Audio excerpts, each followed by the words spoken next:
A big Earth Keeper welcome and applause for our next speaker, prolific author, channel and teacher, Wendy Ann Zellea.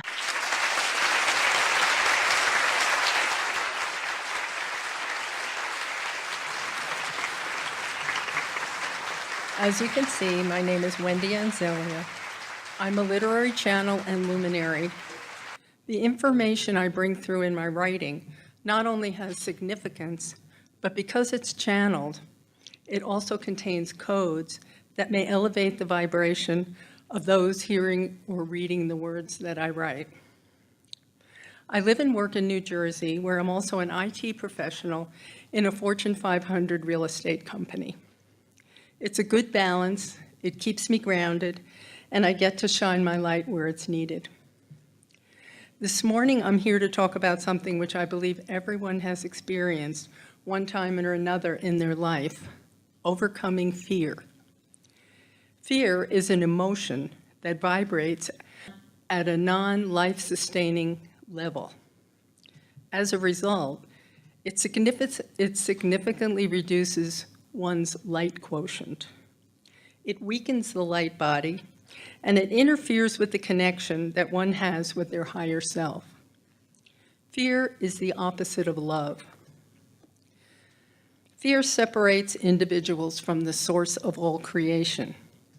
Of course, there's a difference between the fear that one would experience falling off a cliff and the fear of things that might happen. What I'm focusing on today is the fear that one has of future events, the ones that might never occur, and the fear that one has about themselves.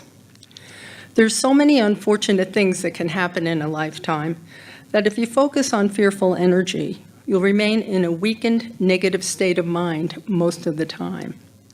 In addition, what one fears is what they will create.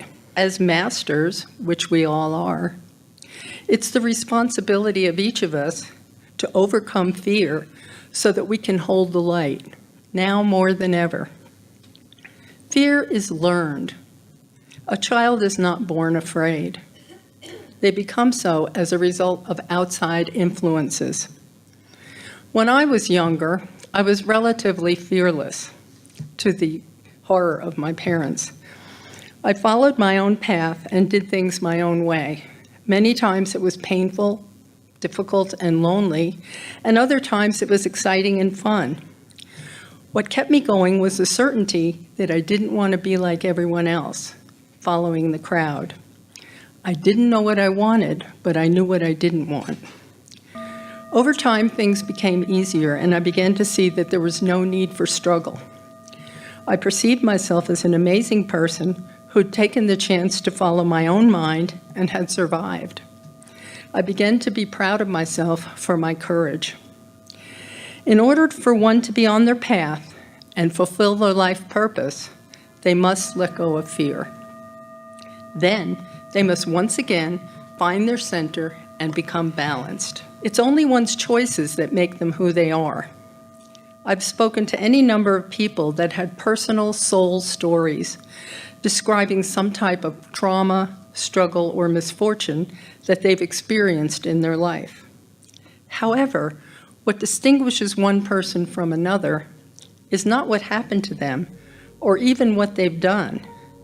It's whether they remain victims stuck in the fear of their experiences, or whether they use the events to grow, expand, and find the desire to pursue their path and their life purpose. We're all here to experience different aspects of life, but the goal must be to live fearlessly while at the same time walking gently upon the earth. However, one must first have the intention to do so. What's important to understand is that we energetically and subconsciously create what happens in our lives as part of our path in order to lead us to our higher calling. Some life agreements are made before a person incarnates. They're designed to complete unfinished business from other lifetimes. Other events are created based on choices that are made in the current lifetime. A particular choice I made about 15 years ago resulted in emotional pain for me, which turned into physical pain. It then led to a search for alternative healing modalities, which allowed me to become involved in various New Age pursuits. This is the Chalice Well Garden in Glastonbury, where I went with the Earth Keepers. Eventually, I discovered the Earth Keeper group. I went on several sacred Earth Keeper pilgrimages, including England and Scotland, Ireland, and recently Bath, Canada. I wrote 5 books, and I'm here speaking to you. It was because of the choice I made years ago that my spiritual path was accelerated. So it's easy to see that the choices one makes are extremely important. What seemed like a tragedy then turned out to be a blessing in disguise for me. I was able to become more enlightened by the events that I experienced because I set my intention to grow spiritually. This is the cover of the Chalice Well in Glastonbury. We are now living with one foot in the new era and the other in the old energy. The Vesica Pisces is an exact geometric configuration created by placing 2 circles of the same radius so that they intersect and that the center of each circle lies on the radius of the other. We, as masters, reside in the center portion, which contains the combined vibrations and energies of both dimensions. However, the good news is we're not stuck there, because in the new era, one may raise their vibration exponentially. This increases the opportunity to experience energetic transformation, leading to spiritual growth. There's a reason that the connection with angels and ascended masters and knowledge of crystals has surfaced at this time. We're able to accomplish in one lifetime what once may have taken many lifetimes to achieve in the past. No longer must one sit in a cave and meditate for years to become enlightened. So don't let anyone tell you it's not a fantastic time to be alive. When a person's confronted with fear, they have veered off their spiritual path onto an energetic cul-de-sac. However, each person has the free will to leave fear behind and return to their center. Some events are controllable and others are not. But what is controllable is how an individual responds in any given situation. For example, you can leave a relationship behind, but when another person is suffering or even dying, those around them can only manage their own emotions and actions. It's important to remember that as a master in the new era, one must remain an observer. This means allowing others to have their experiences too, even if it's painful for everyone involved. It's not for us to deprive them of their lessons. When one attempts to understand why they created such events in their lifetime, it can be frustrating or even futile, and it's not always possible to rationally discover why this happens. In James Tiburon's course, The Metatronic Keys, which you can purchase in DVD format on the Earthkeeper website, and which I highly recommend, he illustrates that each person's multidimensional incarnations occur simultaneously, and all past, present, and future lives of the individual are connected. This is a shift from the linear past life view of a soul's incarnation. Perhaps what one does in this dimension affects another one of their lifetimes in another dimension, or the other way around. So once again, you can see how important the choices you make are. But in the end, everybody does the best they can with what they have to work with at the time. If you think they could do better, it's because you've already learned what they have not. When a person has a true desire to find their life's purpose and pursue their spiritual calling, they must first set their intention to overcome adversity, and then they must make a conscious effort to ascend to a higher vibration. We're all here to learn lessons, and there are many ways to do so, some easier than others. The more difficult a situation, the more it's designed to either change thoughts and beliefs that are no longer relevant, or break down one's ego so they may once again connect with Source. Sometimes one learns quickly, depending on the situation, and they grow from the experience. Other times they do not, and they'll continue to have similar things to happen to them again and again until they do learn. Fear can be a comfort zone for some. However, don't make the mistake of thinking the only way to achieve enlightenment is through pain. It's the most common way because egos, which are in need of adjustment, are strong, and it takes a powerful force to break through the walls. Even more powerful are belief systems, especially those that were formed when one was a young child. So how then does one overcome fear? To begin with, trust yourself. Trust that you're able to make wise decisions that will improve your life. We are all energetic beings with a unique vibration, our own soul songs, so to speak. Guidance in the form of messages comes through to everyone. Sometimes it comes through ideas that pop in your head, synchronistic events that catch your attention, and other people acting as angels. Accept the validity of your guidance. It's coming to you from the higher realms. As I reflect on the events that occurred in my life, I don't understand each and every one of them, as some have been quite unusual, but I realize that they were all necessary to bring me where I am now. Trust you will always have enough, but also take responsibility. Your money is an expression of your energy. Use it for your highest good. When I feel money is short, I purposely allow myself a small indulgence to regain the feeling of abundance. Trust that growing old is part of life and embrace it. You will grow old, and it's part of life. And be glad that you're still alive. Don't diminish the importance of any part of your life, or even worse, make it into a tragedy. Trust that well-being is the default human state. Make staying well among the most important parts of your life's purpose. Choose natural and organic products to help you stay healthy. Mute the commercials, especially the ones subliminally selling disease. Gradually try to confront your fears in small ways. Personally, if I fear doing something, I tend to think about everyone else that did the same thing and survived.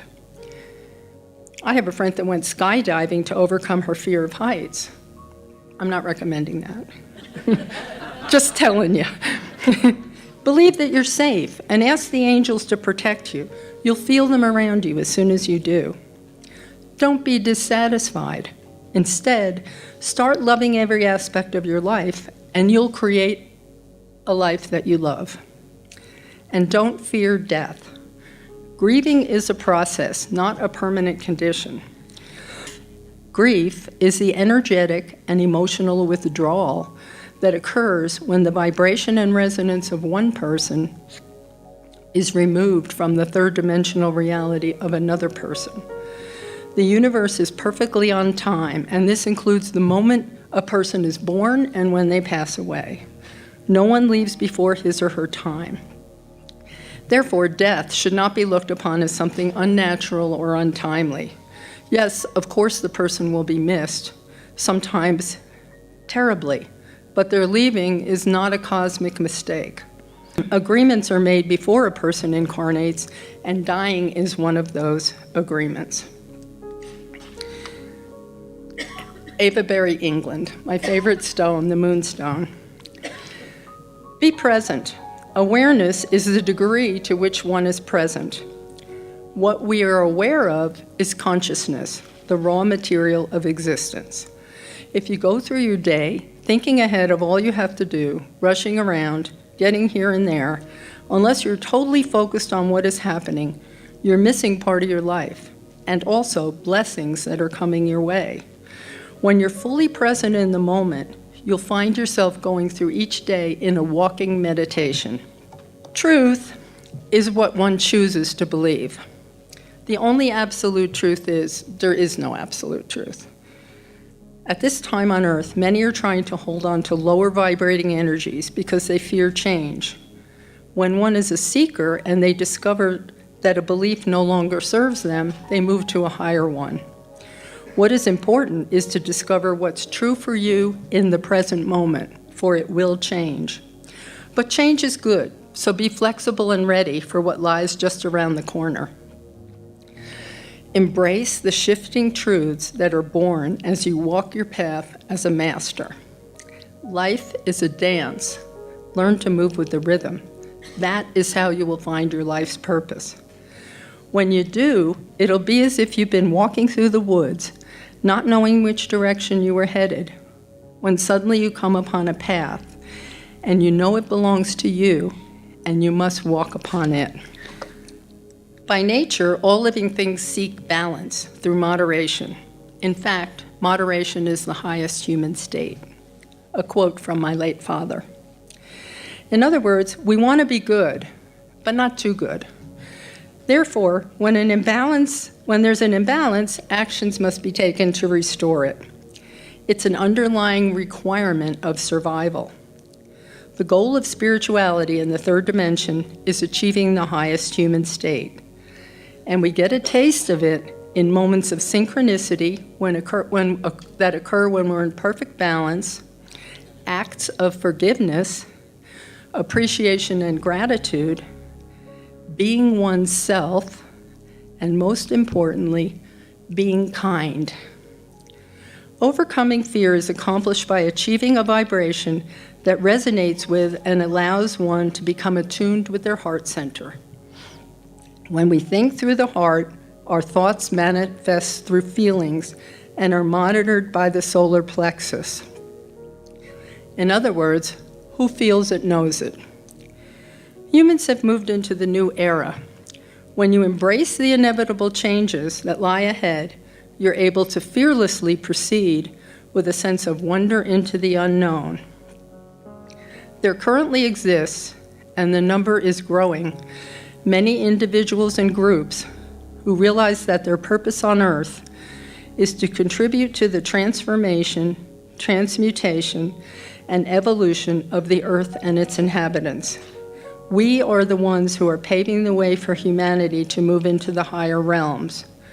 We are the ones holding the light for all humanity. It's what we've chosen to do. It is our destiny, and it is what matters to us. And now, more than ever, it's up to each one of us to hold more light than ever and shine it even brighter so that the world will not forget that there still is a light. Our male and female energies will be balanced and will once again become the luminous light beings we once were. Okay, I wrote one poem in my life, so here it is. I did what I did to find my way so I could become who I am today. Okay, so if you would like to visit my website, it's ascensionmessages.com. A lot of my writing is on there. And I still have books. I have 5 books. Well, I only brought 3 books, but I'll be around today, so the bookstore is closed. But if you're interested, you can find me. And I thank you. Absolutely beautiful. Another round of applause for my dear sister, Wendy Ann Zellea. What a beautiful presentation, really well put together. Thank you so much. Thank you.